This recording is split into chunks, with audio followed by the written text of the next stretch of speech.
alive in a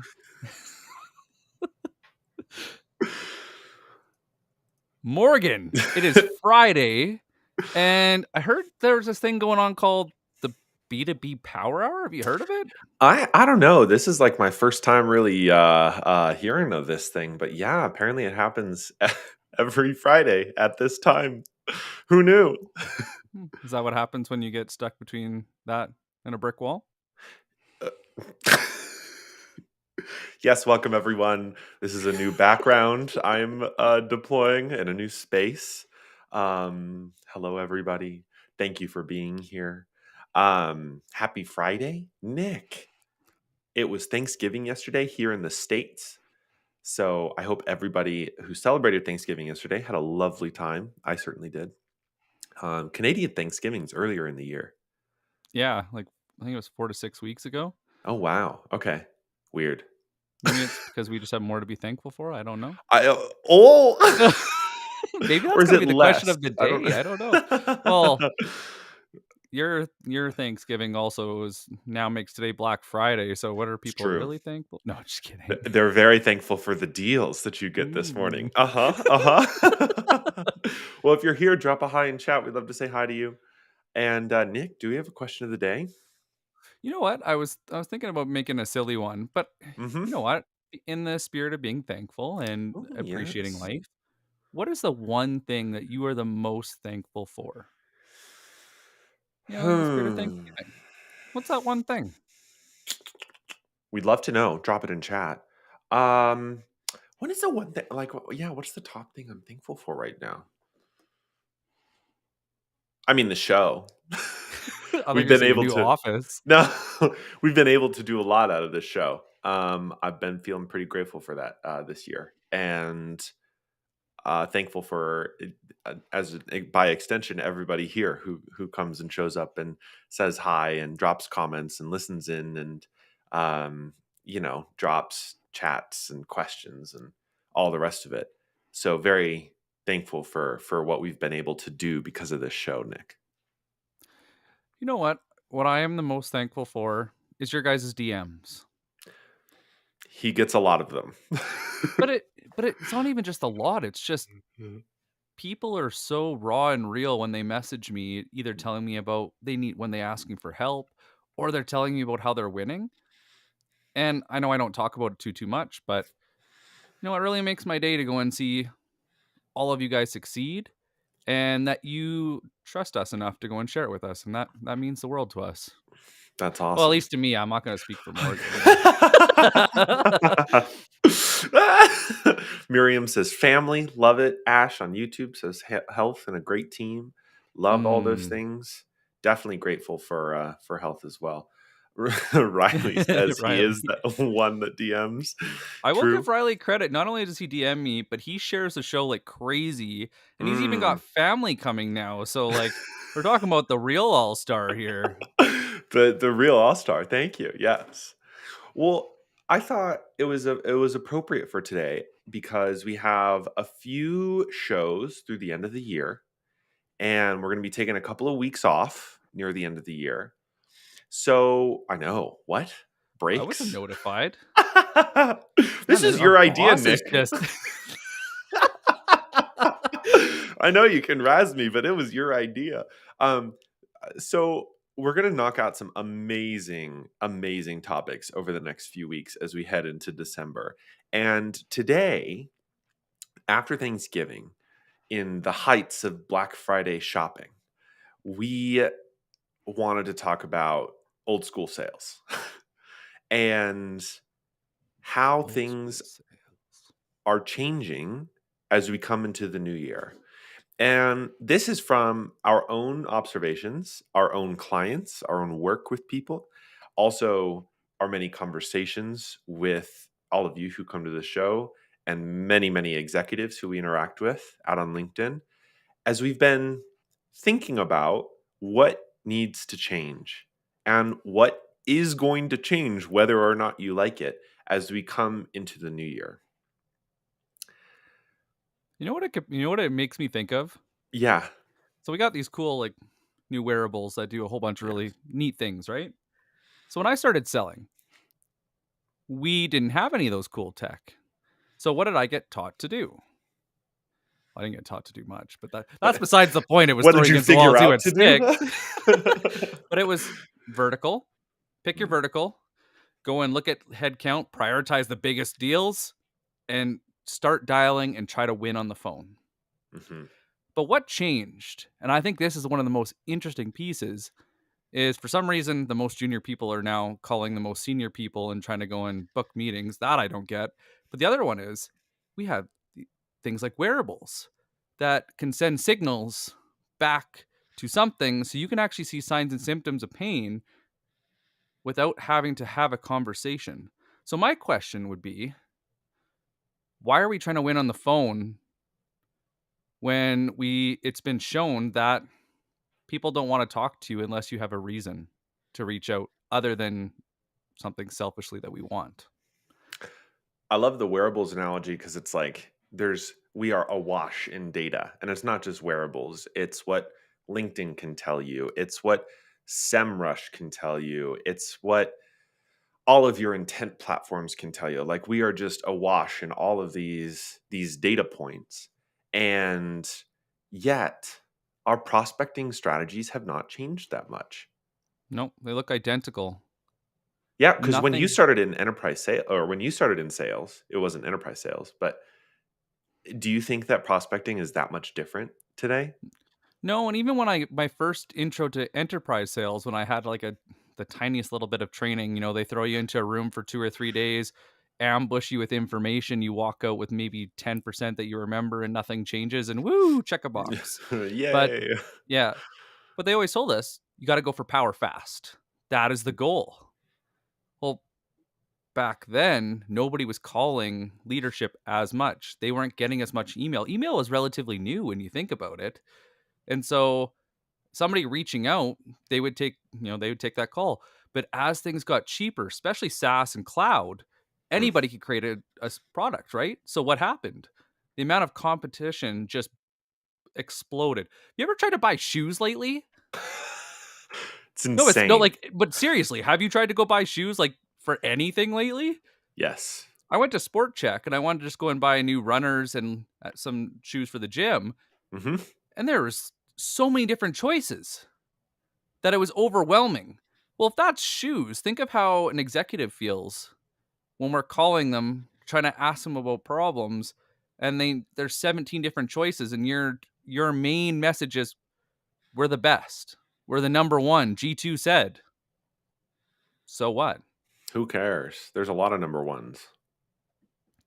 And so what I really want to talk about today, Morgan, and I'll just kind of and we'll jump in a little bit more, is our leaders' choice of go to market is really the leading cause of layoffs and missed targets. And did they adjust with buyer preferences, or are they just keeping status quo? And with that, a more modern approach is cheaper, aligns with buyer preferences, and really builds a better business. But maybe we need to go and talk about what is traditional selling Mm. and Mhm. really highlight what changed. And you had a really interesting perspective when it came to economics, Mhm.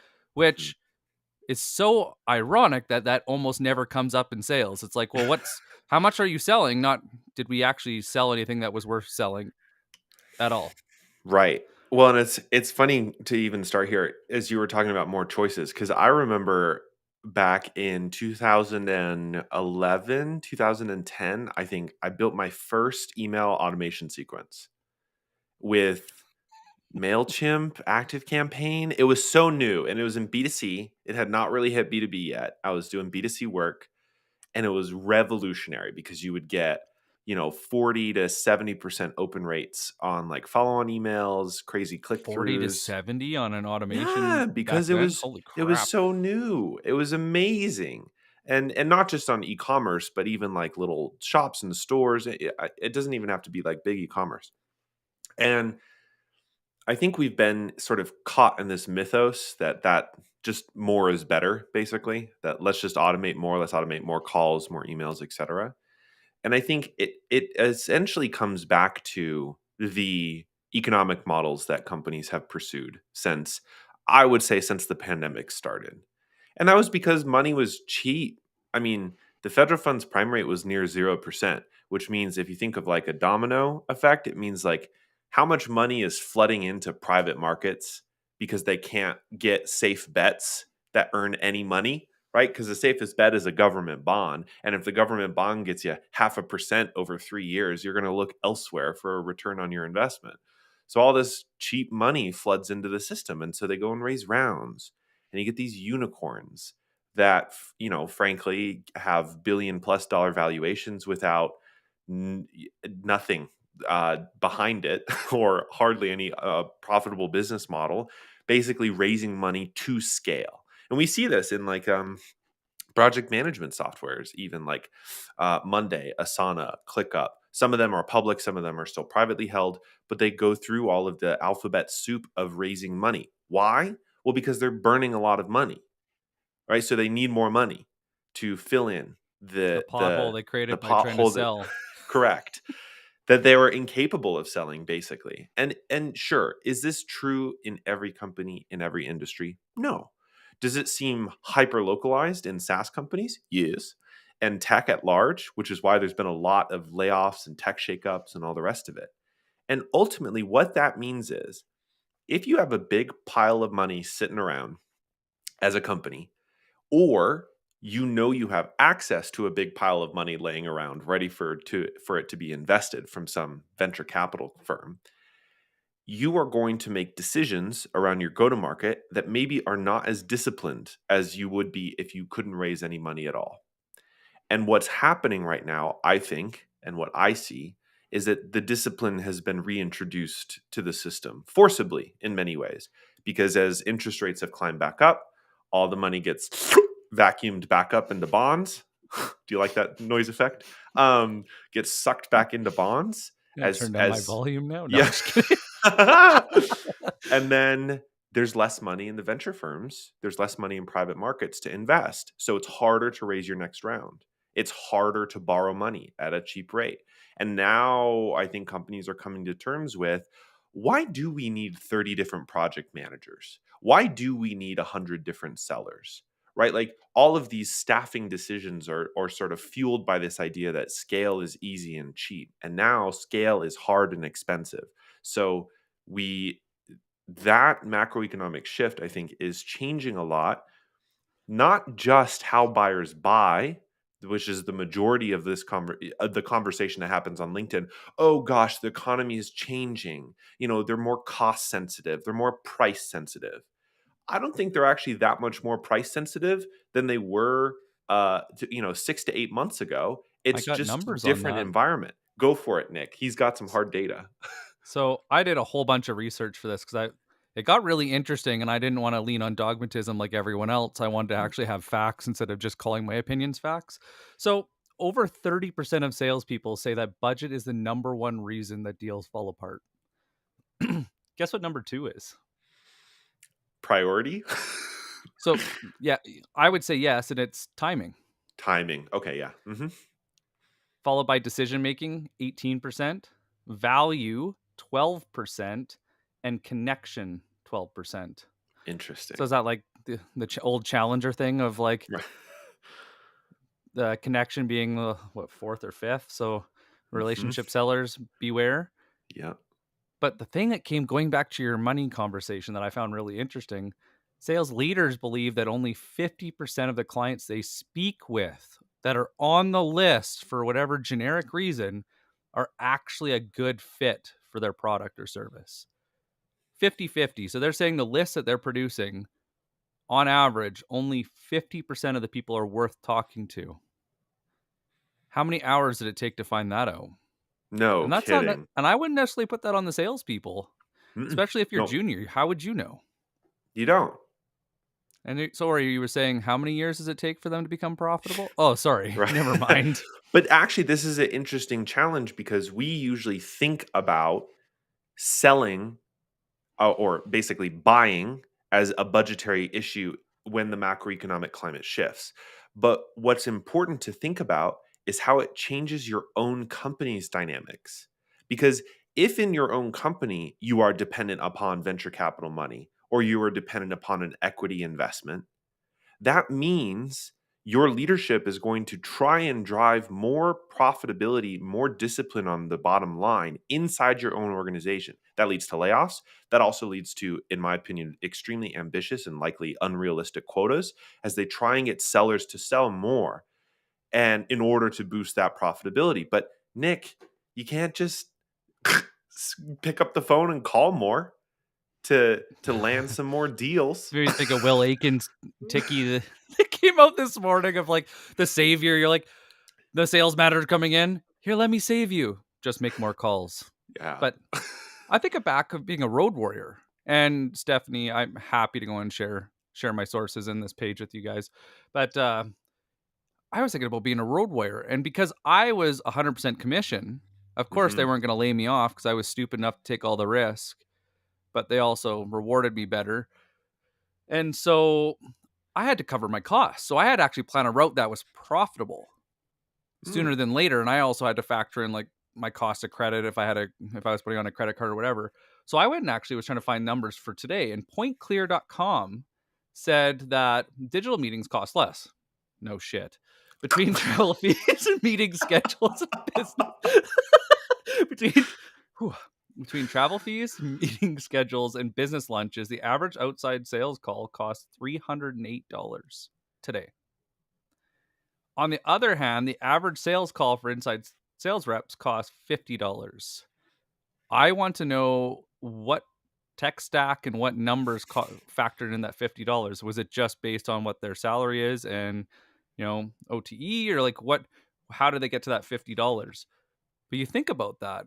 Mhm. So, we're 1/6 Mhm. of the cost and we're sitting there. And so what are companies saying? Well, you don't need to be efficient, or you don't have to be effective, just be efficient. Officially do something that doesn't need to be done, so just dial more. Yep. And I think this is the problem because as we've learned, and I'll give full credit to coining this, is like behind Morgan, we hit the brick wall. And that brick wall is mental spam filters. We've all had somebody walk up to us and say something and you're like, why are you asking this? Or you know that you're about to get pitched or something. The reason for my call today is insert sales pitch. Just out of curiosity. Yeah. It's stuff that we learn. They're phrases, and our brain will either tell us to lean in, or run. Mhm. It's almost like the new fight or flight. I think of that Whether it's TikTok noise, "Run, da na yeah, na na na." and that doesn't matter if it's your inbox, on email, LinkedIn, text messages, phone calls, anywhere. Mhm. We see too many patterns, and the brain is really good at pattern recognition, and this is what changed. With the volume, our brains got smarter. So we start to pick up on clues faster. And now, you think of these VPs that you're prioritizing in your calls, this is why it's so hard to get a pickup, and when you do, why they shut you down so fast, because they've heard the same shit over and over and over again. And the problem is most companies teach you to go and figure out if there's a need. Mm. The problem is it's not relevant unless you know there's a need. And so you got to hit on something really fast in the first 10 seconds, or you're gone. And this is why the numbers with social selling have got really interesting, is because of intent. And I'm not saying that social selling is the only way to hit intent, but it's almost like should I tell my doctor story? Yeah, sure, go for it. This is so good. So Morgan, I went to the doctor 2 weeks ago. I don't know if I told you. Mm. Yeah, it was super weird. Before I even told him what was wrong, he told me that I had a major heart condition and then I'd have to go and pay for this expensive surgery. Seemed a little odd to me that he would make that recommendation without a diagnosis. So I left. This morning I got my fifth call. And you know what he said to me? Oh, what did he say? Usually by the fifth call, people are ready to buy. So I would hope you have your credit card ready because I got my scalpel and everything in the operating room ready. So let's go. Uh, Hmm. It's so much how sellers sell though, right, Nick? And I don't blame the sellers because that's it. You look at the numbers and they're like people like Mhm. money's in the follow up, and they go in. It's a misdirection. It's not true. Yes, there's money in the follow up, but only if they were worth calling in the first place and following up. And so what is happening with old school prospecting is it really pushes the hustle. Mhm. And as you guys know my story, the hustle almost killed me, and I had to go and rethink things because it was literally life or death. And Mhm. what I realized is that the best actually, I don't know if I told this before, but when I started doing my research, I was like, who the hell is actually crushing it without killing themselves in the process? Did I ever tell you this, Morgan? Yeah, uh-huh, you've told me this. And it was people with families Mhm. because they had hard cutoffs. And so they had to make every minute count when they were at work because they did not have any additional time. So what did they do? Well, they time blocked, which I had never heard of before, funny enough. You think that would just be something we learned from school and, make use your time properly. But they also were excellent marketers, great copywriters, and they tested long before they asked for a meeting. The off-Broadway idea, yeah. Super interesting. I was like, well, why, these you have this list of 100 people. Why did you cross off these 50? Well, when I tested them with this messaging, they didn't respond to it, meaning that it's not relevant right now. So instead of burning that bridge, I'd rather keep it there and I'd focus on these 50 because there's a likelihood that it's going to work out. And so whether you want to call it disqualify early, I call it let's qualify the list before we start dialing. And I wanna get there because there's some important, like, tactical hows on that, which is related to the topic today, but I don't wanna lose a thread that you were saying earlier, which is the brick wall, the mental spam filter. This is really important because at first it was like an idea for us.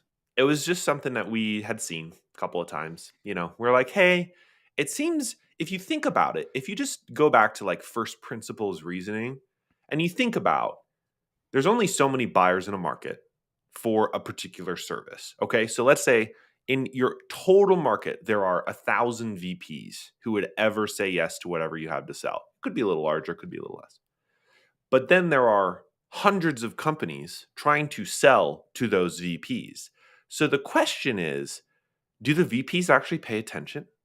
Like if every VP is getting an automated email or a follow up sequence or some sort of nurture thing or get called, how many touch points are they getting, not from one company, but from every company? And how do they deal with that?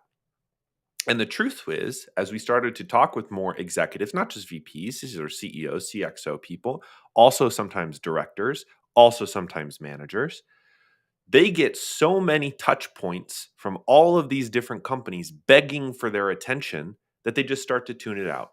They say, it's not even worth my time and energy to say no. I'm just not going to respond. And I remember we were talking with an SVP once, and he had said that he gets 200 email pitches in his inbox every day. Think about that. And that's just one channel. That's one channel to one VP at one company, an SVP actually. So the problem is not necessarily that your messaging is off, right? We spend a lot of time thinking about how are we talking to our prospects? What is the hook? Chances are they're not even going to look. Not it's not personal either. It is the environment that has been created through automation mostly, in which people now have this in their brain. They have the brick wall. They say I'm not going to pay attention anymore, and so they don't pay attention at I want to all. I want to tie this into this question. That's a lot of research to qualify better. No. So I can't remember who said it. I'll have to scroll and without trying to find it quickly.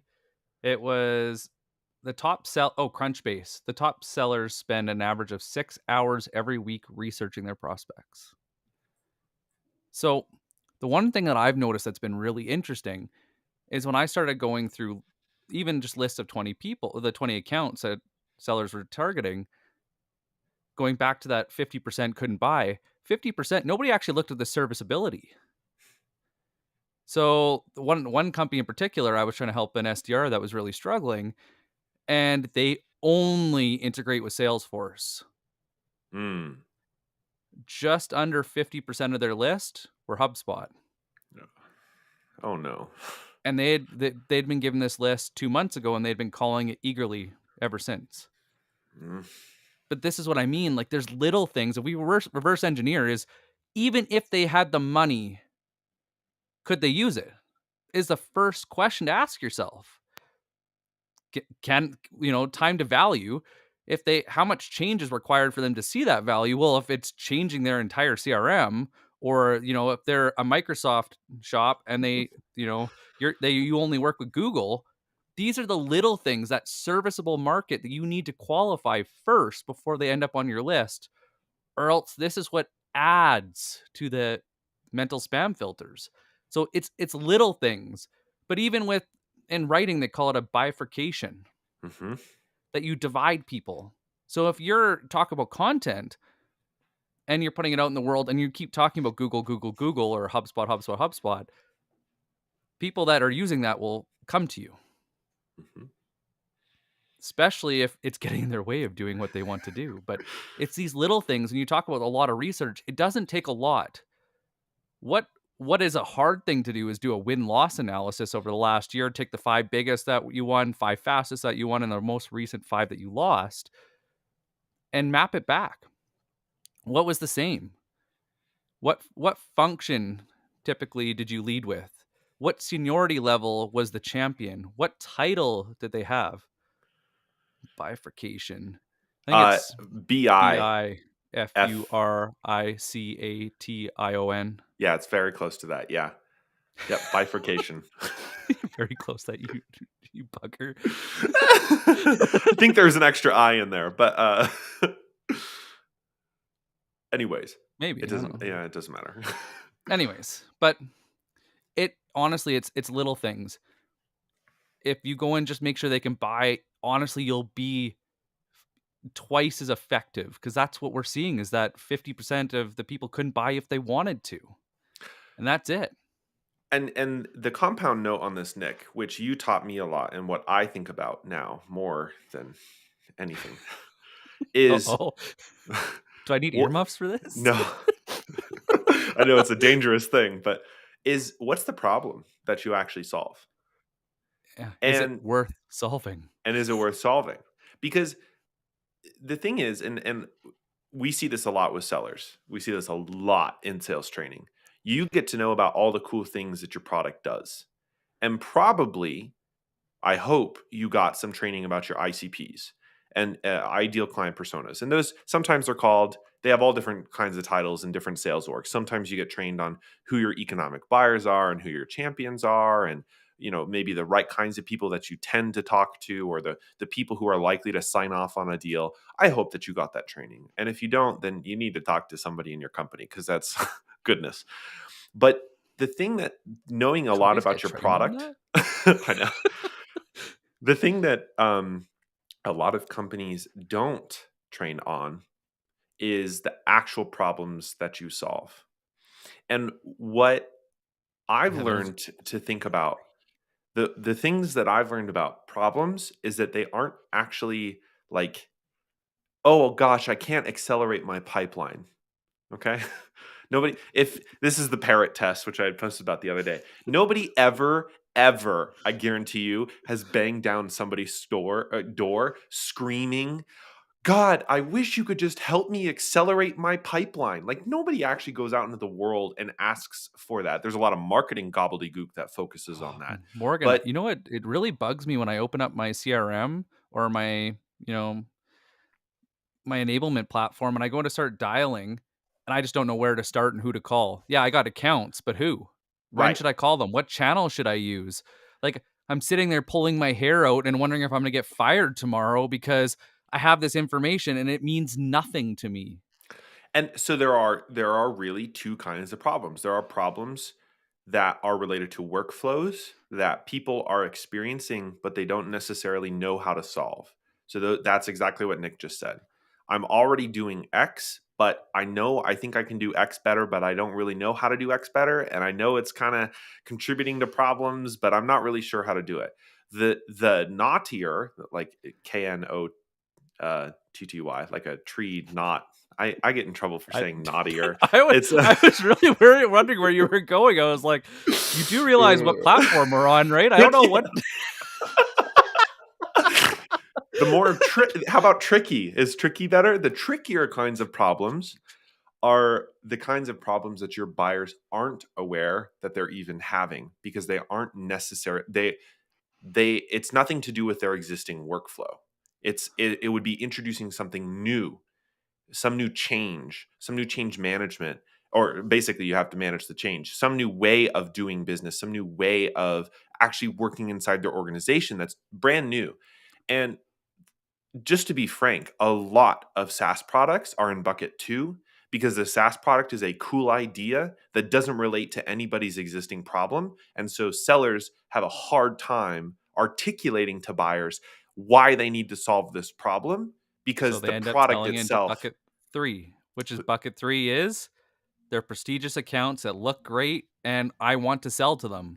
Yes, Not because there's a hidden need, not because there is a need, but because I have a need to sell. I have a need to sell. And you Correct. see how with change management, this gets you in trouble. Did I ever tell you what I used to call this What when I did was you figuring this out? what did you call this? The bro test. Oh no. What's the bro test? If you were sitting with buddies, because Uh-huh. that's back when we'd go out and drink after a crap day in the bullpen, and we would complain about what was going on. Would you ever hear your product messaging in a complaint? Mm. That was the Oof. bro test. And so this is gold if you want to talk about how to go and talk about qualification. So the easiest low hanging fruit, which is the 3%, is they're problem aware and they're already bitching about it. Yep. Honestly, this if you can go and find a problem aware poster or you can find somebody that's complaining where on whatever platform, boom. Number Get them. 2 is there's signs and symptoms that you can find with a software, but they don't know what they mean. And once you connect the dots, they can never unsee it. I have an analogy for this, Nick, which is very useful. Ooh. I drive an old car. Okay? It is it's a 1999 Toyota 4Runner. It's got 250,000 miles on it or something ridiculous. She's running great. The problem is the check engine light comes on very frequently. If you don't have a little reader, right? You can buy these. But even if you have them, you may not understand what it says. So you bring it into a shop, right? So that they can plug it in and they can look at this they can look at the issues in their little reader and they say, "Oh, yeah, this is a sensor that's off." And I have this O2 sensor that's just totally janky. So some wiring is completely off. But here, yeah, I have this problem, but now I've gotten used to the fact that my check engine light comes on. So until I bring in my car for service, I don't ask people to look at it, right? I don't I don't ask people to check the check engine lights anymore because I know, oh, this is sort of a problem. So what kind of issues does that open me up to? What if there's some other problem that isn't this little minor sensor that this check engine light turns on for, right? These signs and symptoms of pain or of a problem inside of a car, inside of an organization, inside of a company or a market, it's our obligation as like auto mechanics in some ways to help buyers see, yes, this is a problem. This sign or symptom doesn't occur unless you're struggling with X. And hey, by the way, there's a solution to X. But those signs and symptoms are rarely taught. And the tricky part of it is actually validating those signs and symptoms in market. You So, mean when you go to court, you need proof? do I didn't you want to know. give some examples, Nick, of what like inside a sales motion, what the signs and symptoms would look like?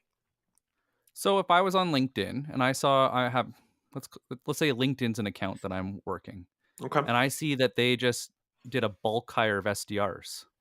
Hmm. What is that telling you? What Probably might be they there. be prioritizing? What would be that invest it's an investment, so they're It's an investing investment. into it. So what are they hoping to get from that investment? What's the targeted ROI? Probably new business, net new logos, Top of funnel, right? top of funnel. So what happens if they were hiring AEs instead? Hmm. Middle of funnel maybe, or strategic expansion into some What vertical. what if they just hired a whole bunch of engineers but no salespeople? And it's been 6 months since they hired those engineers. I haven't seen a product roll out, which I went to go and validate and I couldn't find, and no salespeople got hired and no marketers. Sounds like they're trying to figure out something technical Or inside the maybe company. or maybe they're just building that technical piece, Hmm. but maybe they haven't thought about how they're gonna roll it out fast enough to make it pay for itself. So you could even ask like, "Oh, are you building this? I saw you've been hiring a lot of engineering. Just curious. Are you looking to roll it out with existing customers? Because if you were looking to do it with new customers, I don't know why you didn't start hiring yet. Maybe we should Juicy. talk." Juicy, juicy. But this is what happens is when we start looking for these signs and symptoms, it has to be turned into a story. It has to be turned into a narrative. Nobody says, "Oh, shit, I just need to buy a CRM today." It's like, man, every time I go and try to go in, somebody calls me on my cell phone. I get this number and I have no freaking clue who it is because they're calling me back. And I can't, I'm trying to figure out what I said before, but it was 4 hours earlier. I wish there was some way to do that. It's super annoying. What if you had a CRM integration that locked in with your phone, picked up that number, and it popped up as they called you? That'd be cool. That, yeah, tell me more. But to your point, Nick, the pushback, which I know we always get, is like, well, but there are buyers who do wake up and realize that they need to buy a CRM. Yeah, 3%. Like 3% of your market at any one time is going to actually be in market for a solution. So if you and you're probably already competing with your competitors by that point that they're in market. So the question is, how do you reach the 97% who aren't in market yet? And by the numbers, likely something like 40-ish or a little more percent are actually open to change. They just don't know what to do yet, right? So if we go and take that, so take your original example of VP of sales, 1,000. Yeah. 30 people would be willing to buy. How much of that other Mm. 970 would you burn in the process, heckling them, giving them messaging they don't care about? Do you know what they call that? Spam. So now Yep. you've lost the opportunity to ever talk to them again. And most managers and leaders don't care, but it's your Mhm. reputation that gets burned. And when we take this other approach to trying to go and tease out a solution, lead with a hypothesis that it's a big enough problem that's frequent that, whoever's working in that workflow or in that function is bitching about it to someone, Yes, they or hasn't got the promotion they deserved, or they're worried they're going to get fired, or there's something weighing on their brain but they don't know why it's there, something that's stopping them from advancing. That's gold. And that is why top down is so hard right now, is because people have abused calling VPs and C-suite above the power line. And who's the most approachable? Below the power line. And below the power line is where the problem is felt. And so VPs might see that there's a problem with revenue, but how the hell do you dig through that Mhm. haystack to find that needle? And what you're doing is you're coming to them with a needle and saying, "Hey, I talked to so and so, and they said that they just have no idea with the tools that they currently have, they are wasting more time researching to go and figure out a reason to call. And then when they get on the phone because they don't have a reason, they're trying to dig and nothing happens. What if they had a real reason to call?" And, it's not just hiring either that are reasons, right? Here are some other interesting reasons that could indicate signs or symptoms. But remember, our job here is not just to look at a sign and symptom and then spin up an automation and messaging on it, right? The point is to construct a business case. Basically, what Nick is doing is a business case, a mental model about why that company is deciding to behave a certain way or why certain things are happening. So for example, maybe they just did a whole website refresh, brand new, maybe visual brand. That's a sign. They're investing something in marketing. They're thinking about, okay, how can we connect with our customers better? Maybe you sell into that workflow. Increase in negative or positive reviews on G2. Maybe you sell something customer success related, and you can use the spate of negative reviews on G2 in the last 3 months as a trigger, an observation. Hey, looks like maybe your success team isn't as good as you think it is. I wouldn't obviously use that language, but like thinking about the business case here. Obviously, the classics of change in management, turnover at an executive level, um, but New role, new roles. So yeah, the either a new executive role, new hiring, new um, function. huge, especially. And as you work into larger companies, especially public ones, you can use public financial info to look at how their quarters are going and whether they're hitting their revenue targets. But even beyond that, think about technographics, like what Nick was saying earlier. Are they already using a certain tool? There are plenty of websites out there that will tell you, does this website have a certain, like Hotjar? Are they currently measuring the ways that people are interacting with their website? What does that indicate about marketing management? Or What are they uh, advertising? are they advertising? Right. On which channels? Is all of these things, depending upon what you sell and who you sell into, allow you to observe as an outsider, say, huh, maybe this is true inside this company, or maybe even better yet, this seems generally true across these 20 companies. So I'm going to create, and I love the word that you use, Nick, a hypothesis, and I'm going to go ask them to prove it wrong. I feel like Sherlock Holmes. The first time I Mhm. watched Sherlock Holmes and he like knows what to do in the fight, I'm like, that's how I feel prospecting because I did my research. You're gonna ask me this question. Why? Like, well, like the accusation audit's a really good one too. Ooh, say If more about you're that. if you're prospecting into a really big account that you can't afford to screw up, do an accusation audit to go and figure out how they would challenge you. This is something I didn't know when I was a junior in sales. Good prospects challenge you, Hmm. and it's actually healthy and it's a good sign. The people that don't challenge you at all, you're in trouble. So those people that are challenging you and challenge your customer and that they call it a mobilizer. So with that mobilizer, what would they be asking you? How sure? How much? How long? Is it actually Like, going to work? is it going to work? How long will it take for me to go and see that work? How much will I have to change to go and see that value? Why Why should I you? prioritize this over the other 17,000 things that are sitting in my emails and my inbox and my text messages and blah, blah, blah, blah. All of those questions. And then once you do, then it's kind of fun because I then it feels like the beautiful mind where you're like you can see the writing on the wall and you're designing this masterpiece. And then and I almost feel like when you're like presenting it, you're like, oh, like, look what I found in a conversation, not in one thing I'll add in. Gong did topic analysis. Hmm. Going back into your feature conversation and kind of tying into this for the business case, top performers in discovery talked about features less than 9% of the time. Bottom performers talked about it more than 20% of the time. Hmm. So more than double. And in presentations, top performers would talk about features about 19% of the time. Bottom performers would be more than 31%. Hmm. I'm sensing a trend. Yeah, I'm sensing a trend too. But and actually, let's just Daisy had commented, I'm currently selling into HR business unit. So here, let's just use this as an example. Um, what an accusation audit would be, who's the primary, stakeholder in that HR business unit? And then the accusation audit, maybe it's the director of HR, maybe it's a VP of people, maybe it's a COO. What are the questions that they are going to ask about this change? About whatever you're trying to sell into. I mean, even software, right? Like, um, the thing that can I drop a hot take as I'm answering this? Am I allowed to, Yeah. Nick?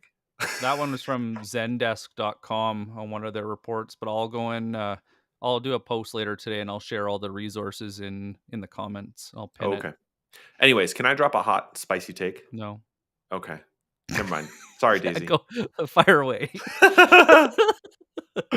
The PLG is great, and I'm excited to see more B2B companies shift to PLG when it's appropriate, particularly if you're software. However, Oh, yeah, you had a spicy take on this, that's right. as How you PLG move will into fail. larger companies, move into larger organizations, PLG is not going to save your ass. There is a reason Asana has enterprise sales teams still on outbound. There there are reasons why companies who are product led for most of us still have outbound sales functions, whether they report to marketing or sales, who cares, that prospect into larger organizations. And the reason is PLG is not a silver bullet for customer acquisition. Because when you work with larger teams, there's what's Challenger's data on this year? There's 13 to 22 Oh, people on the yeah. buying committee. In tech, because it spans so many different functions and seniority with the Mhm. buying decision, that it's 13 to 22 buyers in SaaS for a SaaS product right now in 2022. Holy crap. So if you're trying to, sell beyond one person or sell beyond a few people or a small little team, you're going to have more insight into the pains, the problems, the signs, the symptoms of the organization and why they are a good fit because most of the time, again, 97%, those buyers are not aware or are not in market for a solution. So our job is to teach them in some way, to show them, to challenge them that they need to change their minds about why they should solve the problem differently, why they need us. And chances are, why they need us has very little to do with the cool little button you can click in the bottom right hand side. Back to the feature data that Nick was talking about. It's about how it changes that way that organization works and how it changes the Ooh. problems that the organization has. So one of the most amazing, interesting things that like validated my earthquake analogy is I was calling into a company, and instead of starting right at the epicenter where it was the highest, most frequent pain and the highest pain, I started outside in the ripples of where it was another department. But the thing I found really interesting is I was curious if they realized one of the reasons why they were struggling was because of this other department. Ooh. So I said, I was just looking at your sales department and I see that you're getting just blasted in every review site for garbage, that your product is horrible. And I can't help but think everything I see is because it was sold to the wrong customer. So you guys are getting downgraded and probably your pay's on the line, if not your job. John, want to go and would you like some data so we can go and battle sales to go and eliminate that? Mhm. And I called the manager, and the manager was going to bat in 2 weeks and asked if I could help him bring that data. Guess who Mhm. got the deal? Mhm. And I wrote it in with a manager, and they took me to C-suite and championed it the whole way. A manager championed it, not a director, not a VP, a manager, and carried the whole way through. So seniority doesn't mean what it always used to. And I think this is the important part what you just talked about. Sometimes it can feel like this is an account-based only approach, but it doesn't have to be, Yeah. right? It Yes, we need some understanding of per account, particularly on larger accounts we're prospecting into, the signs and symptoms. But um you're not dumb and chances are you're going to learn over time what works and what doesn't, and you can take those lessons. Did this manager respond to this inquiry in the way that I thought they would? Yes. Okay. So let me go try this on another manager in a similar role at a different company. Did they respond in the way that I thought they would? Yes. Okay, now let's Winning. try 15 managers across 15 different accounts and see if they respond in the same way. Oh my gosh, 10 or 11 of them did. Okay, I think I'm onto something. And I think that this is a pattern that I can use across multiple different companies. And So, maybe automate at that point and not maybe before. automated at that point. Yes, Nick. Because the the point is, um, and to kind of be just to be transparent with everybody, like the main problem with prospecting right now is that we assume people care about us, which is not true, and that they care about the product that we have to sell, which is also not true. So our job is to validate what people care about. That's back to this problem, pain, sign, symptom. What do they care about? They can't, gosh, it's just taken so much time. We have this initiative from our executive to try and transform the way that we report our pipeline, our sales. We have a new VP of sales, and she wants reporting to look like this, but we can't do that right now inside HubSpot. Okay, maybe you sell something that can help them do that, or whatever. So you are helping validate that that is the case, and then you're taking those lessons and turning it into a campaign. But that campaign is not to your entire market either. It's once again, to a list of companies that exhibit similar signs and symptoms. So Riley had just mentioned they care about themselves. Care is a feeling, which Hmm. is so ironic. When we get taught to go and prospect, we get taught to deal with logic Hmm. and logical sequencing. They're like, well, logically, if you have a sales team, you need to sell shit. Thank you, Captain Obvious. But when we lean with feelings, the emotional, and why people aren't getting promotions, why they're pissed off, why they're struggling to get their job done, and the status quo is broken, but they don't know because they're just trying to, get to today and take the weekend off because they're not paid enough to care. When we lean into the feelings first, that's when people decide to champion, and then later we're building the logic in to go take it upstairs. But if we lead with logic right away, that's why a lot of the time there's no drive. But when we add the emotion, especially when there's a high emotion, when people are pissed off or super happy or something of that nature, strong feelings gets shit done. That's why trigger events are so important. Somebody just got financing, somebody just went and regulation into, like, if you're following your industry and the government has regulation and now that's going to be a new tax code or they have new guidelines for legal or whatever, that's going to piss a few people off. And if you can help them, Hmm. that's what'll accelerate your pipeline, augment it, whatever you want to. It gets the job done, and people actually appreciate your call because they've been trying to figure it out. And if you're actively doing that at a scale and learning faster, it's exactly why Amazon AWS became a thing. They realized that something they were really good at to go and build their e-commerce store was something that other people couldn't do easily. So they offered it as a service, and AWS was born. Little things become big things fast if you pay attention. And this is also why I think social has proven and continues to be proven as a fertile place for sellers to hang out. I may have stats on this. Okay, one second. I just have one note. The main problem that we continue to see is that people talk about social as if you need to be like a solopreneur or an entrepreneur. You need to be a coach, or you need to have a course to offer, or whatever else. You, the individual, you need to, spare me, build your personal brand. Ugh. The point of social is it's another channel, right? And in fact, it's a high value relationship oriented channel. It is a strong emotional channel because people don't use LinkedIn, for example, to organize the way that they work for their day. They do use their email in that way. They don't necessarily accomplish their job on LinkedIn, right? They use their phone to do that. Why do they Ooh. show up on LinkedIn? They show up because their peers are there. They show up And to learn, to be inspired, to engage. I was listening to something by the wonderful Anne Hanley, Mm, and she said if your content is focused only on your product, it's not content, it's an advertisement. dead on and I was like, Hanley. oh, It's true because I made what that mistake. That's where I started. but It's like the the living point ad is, reel. right? Yeah, I mean, but like the point of social, the reason it works is because people are here, people show up because this is where their peers are, or they want to keep up on industry news, or they want to see what people are up to. And most people don't engage. Most people don't comment. Most people don't like by the numbers. It's like 90% of people are lurkers.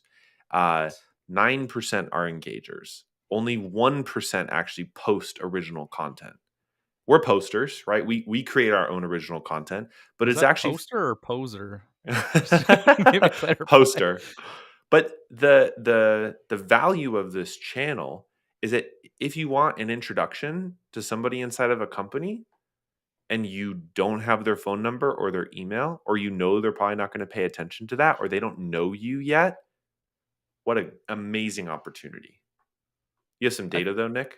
Yeah, just to kind of tie that in, back in the day when, we couldn't breach people's privacy and get stuff that we had no business getting without talking to them, we had to go and either show up or do other things like networking and try to show up where they were going to be. One of my favorite things to do was bring coffee and donuts to the smoke pit. Mhm. Man, you want to talk about getting the dirt. You'll get all of it.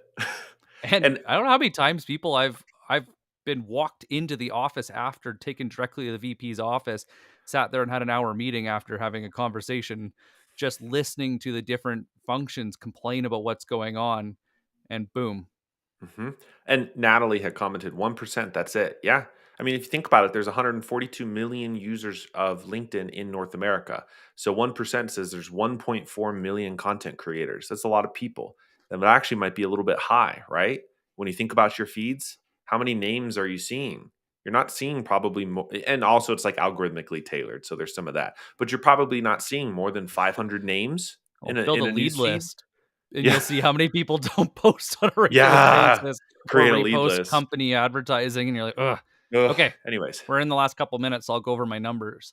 So I found these incredibly fascinating. So if you want, comment somebody in that needs to hear this, that needs to see why social first is a legitimate option.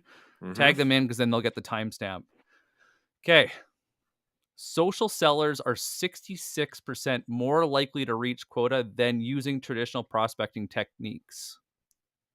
Additionally, 78% of salespeople that make use of social, and that's even for just research, outsell their peers. 78%. By taking advantage of social selling, companies can increase their win rates by 5%.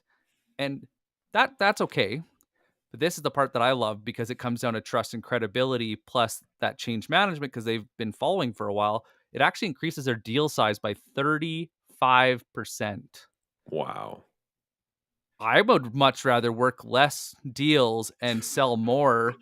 Like, think of the quality of service you're going to bring and the amount of attention you can give. Hell yeah. Now, I found this interesting too. They actually broke down B2B buyers and where they were hanging out. Mhm. So, right now, LinkedIn is 80.3%. So, when companies play on all the platforms, they're getting 80.3% on average from LinkedIn, 12.7% from Twitter. That may have just changed, and 6.7% from Facebook. Hmm. Hmm. Mhm. Talk about a sandbox to play in. But like, can we I just wanna note this as we close out today. The reason that these numbers exist and that I'm not surprised by any of those data points is it's because we are bypassing the brick wall. We are bypassing the mental spam filter. How do you why do you tune out some people but you don't tune out others? Well, because you trust them. Because they're Or they're credible. interesting. Or they're interesting, right? You know the reason you read that one blog is because it's funny. The reason you watch that one YouTube creator is you like their style. The reason you follow somebody on TikTok is because their content speaks to something in you, right? So the reason that it works on LinkedIn is because you've shown up in a way and you're showing up in a way that prospects want to interact with and you're building that credibility on the front end. So when you've identified signs and symptoms and all the rest of it that we talked about earlier today, shooting a DM to somebody you've interacted with over, let's say, 90 days, over 3 months, saying, "Hey, I just noticed this. Is that true?" That's a very different conversation than a cold call. And certainly cold Or calls just a at cold scale, DM or an or in-mail. totally true. Um, well, Nick, do you want to close this out then? Yeah. So, we have some really interesting topics that are coming up thanks to you guys. And so get in our DMs, jump in the comments, and if there's something, whether you don't have anybody that's supporting you or you're not getting the training you deserve, hit us up in the DMs and let us know what you're looking to learn. We are updating our content to go and give you even more resources. I heard that there's going to be worksheets too, but I'm not sure. And honestly, guys, we couldn't have done it without you because of your feedback that makes that possible. And as you guys know, it is 2022, almost 2023. It is no longer okay to suffer in silence. If you're struggling, if you're having a hard time, whether it's hitting quota or even just dealing with rejection of being in sales, we've all been there. We've all been there, right? Yep. You don't need to buy anything.